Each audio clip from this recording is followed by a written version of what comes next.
la forme qui a été utilisée est sans précédent. Un président écouté. Il y avait eu un président écoutant, qui était Vincent Auriol. Au moment où on a inventé les magnétophones, il a fait écouter systématiquement tous ceux qui passaient dans son bureau. Ça a donné d'ailleurs un livre, ça a donné ses mémoires. Son journal d'un septennat. Bon, mais jamais c'était le président lui-même qui avait été écouté dans l'exercice de ses fonctions à l'Élysée, un instant avant une déclaration à la télévision, et pour annoncer un remaniement. Donc ça c'est sans précédent.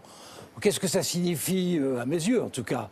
Bon, que celui qui a fait les enregistrements à l'insu de Nicolas Sarkozy est ce qu'on appelle un triste sire.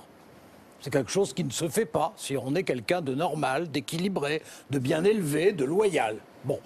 Deuxièmement, que ça pose un problème évident de sécurité au niveau de l'État. Alors on n'a pas de chance avec la sécurité. On voit François Hollande dont on aperçoit qu'un paparazzi peut l'approcher pendant des jours et des jours à 10 mètres, et maintenant que son prédécesseur était écouté par un de ses conseillers les plus proches. C'est quand même embêtant et ça pose forcément des problèmes de sécurité du genre de est-ce qu'on a parlé de problèmes de défense, d'otages, est-ce qu'on a parlé d'enquête en cours, est-ce qu'on a parlé de décisions financières que la France pouvait prendre, etc.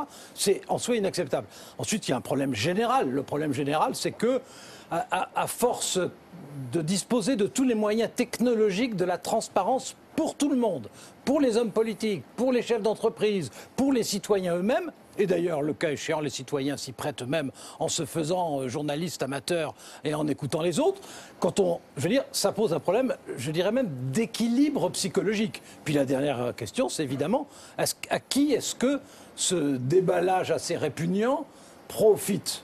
La réponse est simple. Il y a une seule personne en France à qui ça peut profiter, c'est Marine Le Pen, ça va de soi.